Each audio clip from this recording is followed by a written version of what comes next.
What's going on, YouTube? It's your boy Trent back with another video. As you see, we with the guys, man. We're doing a little round table, the big three over here. We got a lot of discussions to talk about. Unfortunately, the Miami Heat, I believe, don't play until Friday, so we only got a couple more days.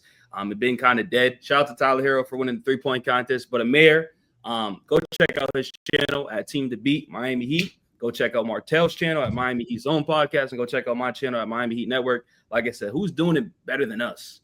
But anyway, so today we're going to be talking about the Ja Morant trade rumors that came out today for the offseason. So y'all guys don't get confused. I kind of want to have a little discussion with Ja or Trae because we haven't had a great point guard since scoring, I feel like. Also, we could talk about what Bam said about Kevin Durant during that Netflix series. And then also we could talk about just anything involved in the Miami Heat. You got legends calling out Jimmy Butler, calling him a crybaby. So we can just talk about, break down all that stuff. And yeah, keep liking, keep sharing, keep subscribing. And let's get back in today's video, man. So start it off, Amir. If Ja Morant's available, we got to go for him. I know he's having a down season for his statistics, averaging only 20 points per game, but still averaging 7.4 assists, 1.3 steals. He's played 32 games, so he has had the injury bug over the last few years in his young career, and he's kind of like that Derrick Rose kind of prototype where he's crazy athletic, but he's like super thin. He's like always doing these acrobatic moves and just like falling down super hard. So like he is injury prone, but he raises the ceiling for this Miami Heat team. He's still an all-star level point guard who is a really good scorer and playmaker. He is kind of like Trae Young. He doesn't shoot the three ball as good as Trae Young, obviously, but between the two, I much rather have Ja Morant, I think, because I think he's not a great defender, but he's a way better defender than Trae, I think, and he's way more explosive. So between those two types of guys who I'm interested in, obviously, like I think we need to get a Trae on this team or someone of that caliber. We need another all-star to join Tyler and Bam. Like that's not going to cut it. That build is not good enough, in my opinion. But if Ja is for some reason available, which I don't think he will be, I don't know why the Grizzlies will let him go. He's only 25 years old. You gotta go after him. You might have to trade Tyler for him at this point. I don't see a world where we can keep Tyler, Bam, and Ja. If there is, you're trading Kel'el Ware. You're trading Jovic. Jaime, the Heat fans probably don't give a shit about at this point, right? But you're trading Ware, Jovic, Jaime at bare minimum, plus all the picks we got. So what do you think, Martell? Ja or Trae?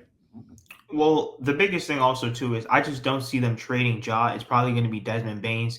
Like we said off camera, there's no way that, they're a small market team. How are they going to afford to pay Triple J, Ja, and Baines? Somebody out of the three has to go. They are second, within the Western Conference, but it's like you got to look at the small market teams, like I said before, and see where do they see this team going forward. Same thing with the Miami Heat. Who do they prioritize right now with this roster? I know that people are saying that we don't have championship aspirations. Of course we don't.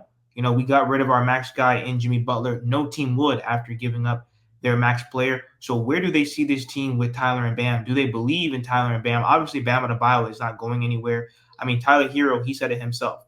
Yes, he's having a good season, but he has to continue to keep this up. He has to continue to prove to the organization, the coach, Mickey, Pat, and everybody that he deserves to be here. So if I'm really going to look at someone, it has to be Trae, only because if you're telling me that Trae, he's averaging pretty much 20 and 10, and he's, leading the league with assists at 6 foot, and he's doing this with Clint Capella and all these other guys.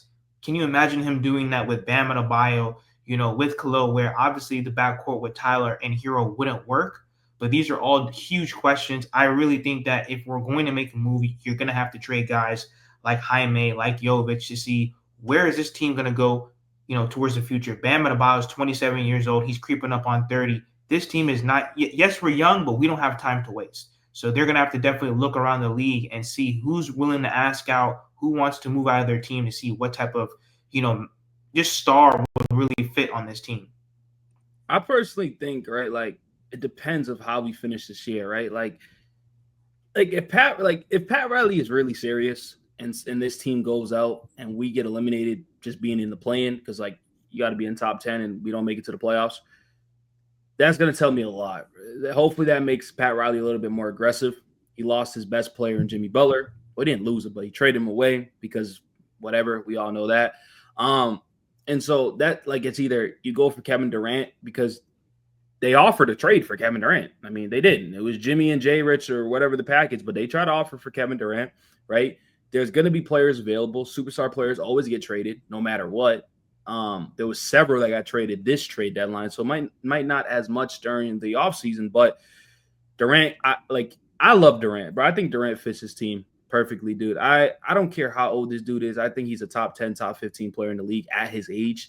I see a lot of people in the comment section saying, listen, why are we going to trade our young guys for Kevin Durant for only going to have him for 2 to 3 years? I understand that, but you got to realize, too, Jovic was never going to be a star player in this league. I can't even see – bro, Jovic is a roller coaster. This dude goes up here, has his good moments, and is going all the way down. Jaime hasn't shown nothing since his rookie year. So why do I care about those two guys at this point? I'm going to be honest with you. Why? The only player I care about is Kel'el Weir. Kel'el Weir is untradeable, but Jaime and Jovic, and possibly even sometimes Tyler, are tradable. To be honest with you, depending the trade package, you trade Tyler. Depending the trade package, you keep Tyler. There's nothing wrong with Tyler. I think Tyler's a great player, but just sometimes you got to do certain things, man, to be a good team out here, man. So I think Kevin Durant worked perfectly. John Morant, I just dropped a video about it, and I see some people saying, "Oh, John Morant doesn't fit the Heat culture." Well, you could look at both sides of it, right? Maybe he doesn't fit it, but maybe we could fit him into the Heat culture, and he changes his whole behavior behind the scenes. You know what I mean? Because he does a lot of stuff that maybe he shouldn't do, right? Or you can look at it, okay, maybe he does. He already does. So we'll see what happens with the Ja Morant situation. I agree with Martel when it comes to who are they going to choose, right? Especially if they get eliminated early, being a second seed, if they can maintain that, then it's like you got to pay Triple J because Triple J is having a great year. You got to pay Bane. Well, Bane's already paid, and then Ja Morant's already paid. As a small market team, can those three players win championships? I don't know. You know what I mean? So they got to look at that. They got players like Gigi Jackson and Scottie Pippen Jr. who could probably fill in that role. And Martel, I didn't know. Like I looked this up. The Grizzlies are 14-8 without Ja Morant this year. So they've been playing without him. You know what I mean? They win games without him. They won playoff games without him.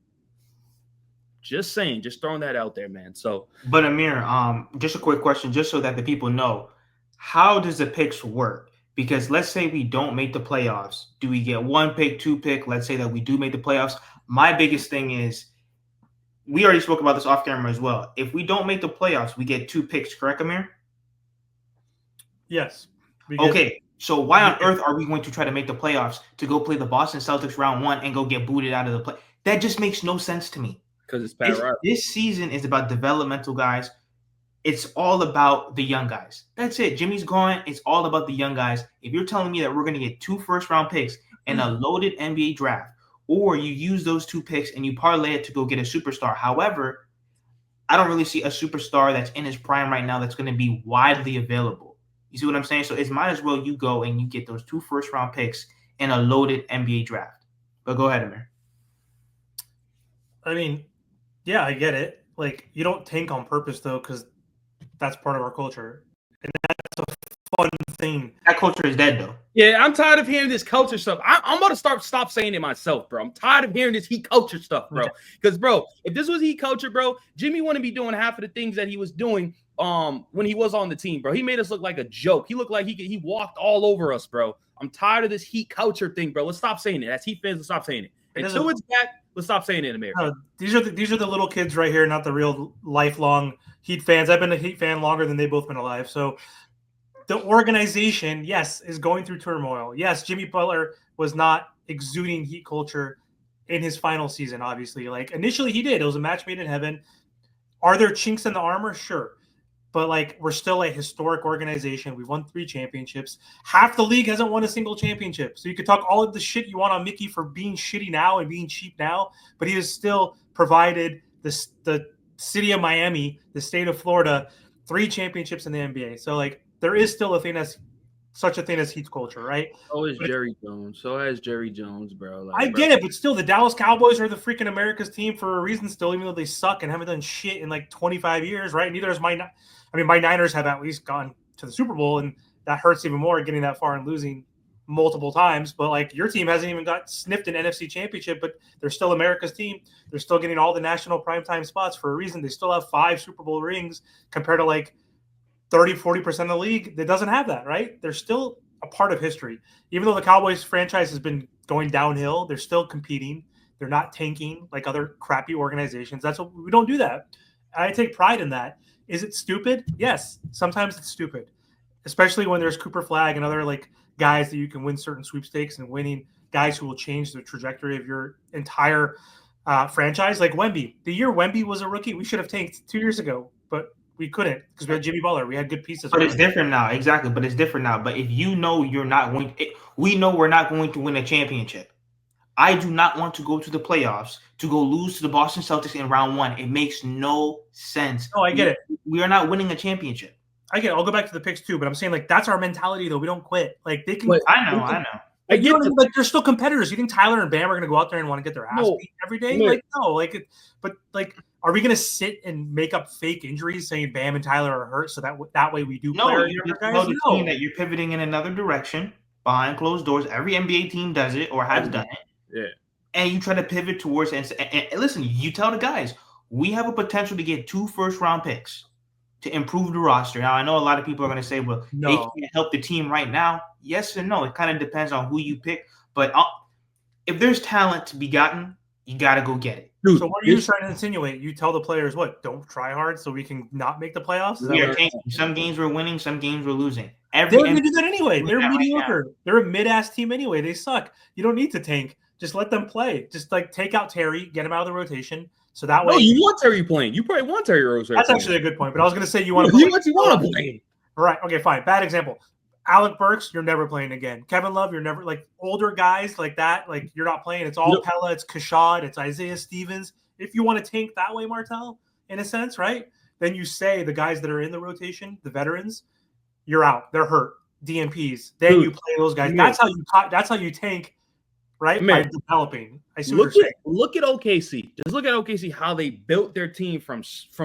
Bro, they gave up Russ. They gave up Durant. They gave up Ibaka. They gave up Harden. They gave up all those guys, right? And look at them. Probably 10 years later, 7 years later. I don't know how long it's been. They're a number 1 seed. They're supposed to be in the finals this year, and they got a superstar player, and they still got tons of draft picks. They still got tons of capital. Not everybody's Presti. I get that. We can't compare Presti and Pat Riley at this. Presti's like top tier executive. We just can't do it. But what I'm saying is you got to choose the best direction for your team. And the best direction for the team is not to go to the playoffs so we can get bounced out. And then we go out here and then be like, all right, let's run it back. We had to have a run a full season with Wiggins and Tyler and Bam. That's our new big 3. No, we can't do that. You got to do what's best for the organization and the team. And what's best for the team is if you're not going to trade those picks for star players, you draft players. That's what you do. This is one of the deepest draft class in a while. Cooper Flag staying. I seen that report. Oh, I want to stay another. Bro, he's going to the league. Okay. So I'm not saying we're getting Cooper Flag. I'm not saying that. But what I'm saying is if Cooper Flag was to get out the draft, then some of the players that the Miami Heat could get are going to move up because, you know what I mean? If that makes sense. They're going to move up in a sense, and then we possibly could miss some players, whatever. I'm just saying. And then I already know what the comment sections. Oh, you guys are fake Heat fans because you guys want to lose. It's not about what's losing. You got to understand what we're saying. We want what's best for the team, the organization. That's what we want. How did we get D-Wade? Like, draft. And with the new CBA, and man, I want you to break down the picks. I know we're cutting you off. But with the new CBA, you're not getting star players. Look at the Celtics. The Celtics in 2020 are going to be cooked. You have all these contracts cooking up. Trust, they're going to be cooked. The new CBA holds a lot. That's why you get the young guys. That's why OKC is fine paying SGA all this money. Because you know what? Their players on rookie deals, second-year deals. Like, bro, they're chilling. But, yeah, break down the picks. The only thing, though, to counter with that, though, was the Thunder had Harden, Westbrook, and KD in their primes that they traded. We couldn't have done that. The only time we could have done anything remotely close to that was 2 years ago with Bam obviously getting like third in depoy or second in depoy to Marcus Smart, being an all-star, and then also Jimmy after that finals run. Because if we traded Jimmy after that finals run, we could have got 4 picks for him for sure, right? Two seasons ago. But the Thunder had that advantage of having really good players, as you obviously know. Huh? Memphis. Houston. Yeah, no, Memphis Rockets. They've. I get it. You definitely draft all well. You got to do that. Yeah, and you got to hit. You got to hit because you could draft a Cam Reddish like the Hawks did and get screwed. You can draft a bunch of guys in the top 5, top 10. We haven't had a top 10 pick since Winslow, since 2010, right? It's been 15 seasons, right? Since we've had a top 10 pick. Before that, Beasley at 2. That was 2008, 17 years ago. So, like, I understand the point, because if we do continue losing and get the 10th seed, perhaps I don't see us going worse than the 10th seed. We could still get the play-in and lose the play-in, right? And not even make the playoffs. Then we can get like a top 7, 8, 9, 10, 11 pick. That could be huge. Because if we don't make the playoffs, Martel, we get our 2025 pick from the Thunder. We owe the Thunder a pick this season if we make the playoffs. So if we make the playoffs, we get one pick. That is the Warriors pick that they just traded us for Jimmy Butler. If we don't make it, we get our own pick back. And so here's the caveat. Here's the question I'm asking you guys. Okay, if we don't make the playoffs, though, the pick that we owe the Thunder, because we owe the Thunder a pick, we owe the Hornets a pick. Why? Because of that stupid Terry Rozier trade. Those 2 picks will go from lottery protected to unprotected if we don't make the playoffs. So here's your caveat, right? No playoffs. The benefit for the Heat, we get 2 picks. That's good, right? 2 lottery picks. Not top 5, not top 10. That's fine, though. No. But that's fine. Wait, let me finish. So then the other part, though, is those protected picks in the future are now unprotected, meaning we get our 2 picks this season. Let's say we don't make the playoffs. We get our 2 picks. We draft whoever. Next season, first game of the season, Tyler Hero breaks his leg. Bam Adebayo tears his Achilles, right? Then what happens? We're fucking done. We are going to be worse than the Hornets. We're going to be worse than the Hawks. We're going to be the 14th seed in the East if we lose one of our guys, right? Then guess what happens? Instead of getting a top 3 pick because we're one of the worst teams, the Thunder get a top 3 pick. Imagine a Thunder winning the championship this year and also getting our pick. So I'm saying, what's your trade-off? Like, do you feel like the Heat are going to be good in the future? Because if they're good, then you don't have to worry, right? Yes, if we suck. They'll be good enough. They'll always be good enough in the future. They'll always be good enough. Dude, that's what Martel's answer. So what's your answer? Are you worried about that? Dude, I'm laughing because why'd you have to say Tyler did this and then Bam gets hurt? Bro, I get what you're saying, though. Bro. That could be detrimental. That would fucking suck. But the thing is, right? I feel like we're missing a part. Say we draft the guys, whatever, right? Or we don't draft the guys. We still got 2 picks. You know what 2 picks can do in this league? Like if we're really trying to compete and win championships like Pat Riley and this Heat culture, y'all like to say, right? Those 2 picks can mean a lot to the Phoenix Suns. I'm just saying, those 2 picks can mean a lot to a lot of these teams in the league, man. I wish we had more second-round picks. Maybe I'm just being greedy, but a lot of these players are going for second-round picks too. But you get what I'm saying. There's other aspects of ways you can go about it too. We don't got to draft. John Morant, we were talking about. We can just trade. We could trade picks. We'll have 3 picks then. We could trade those 2 and then the future pick that we have. And let's get rid of Jaime. Let's get rid of Jovic. I'm all for it, bro. Throw in Terry Rozier. I don't care. Let me ask you this, Trent and Martel, real quick though, to stay on that thought with Morant. They're going to ask for where? You think they're not going to ask for it? Yeah, Jaime and Jovic and Haywood. Give me those 3 and 3 picks. Like hell no. Would you trade where to get John Morant? So you're pairing Ja, Tyler, and Bam. No, I'm not. Martel, that's a tough one. It's tough, man, because I mean, obviously you would want Tyler, Ja, and Bam, but the real question is that even winning you a championship? Is that even winning you you know what I'm saying? Because listen, Ja is not a number 1 option. He's not. No, he's not a number 1 option. He's not a guy that can score. You know, I mean, he can barely shoot. Same thing with Tyler. He's not a number 1 option. Bam is not a number 1 option. I mean, the only clear-cut future number 1 option for the Miami Heat that I can say, wow, is Anthony Edwards. That's it. Other than that, I mean, all these other things, it makes us good in the playoffs unless we can really do it through team ball. Like if we were to get like Trae, Tyler, Wiggins, Bam, Ware. Now we're talking because you got so many pieces now that could put you over the top. But if you don't have a team like that, you're cooked because Ja, Tyler, and Bam is not getting it done. Yeah, I said this in my video. I don't think Ja gets it done either. I don't even think Trae gets it done. I think Trae just makes Bam look like an elite player, more elite. I think it just makes us more exciting. I mean, we haven't had a good point guard in a long time, man. And I think they give us a little bit more wins. But my last thing I'll bring up to you guys real quick before we do win, what do we do with Haywood Highsmith, man? What's does Spo got something on Haywood Highsmith at this point? Like him not playing and then him playing 30 minutes and then him going to DMPs don't make sense to me. You just paid him in the offseason, I believe. So what's going on with him? If we're not going to play a trade him, what are we doing? Trade him for what though? Second round pick? He's like, because he's what? No. You put him in a trade package.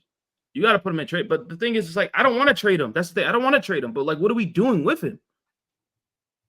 Spo is a mad scientist. He's tinkering around, not playing our best. No.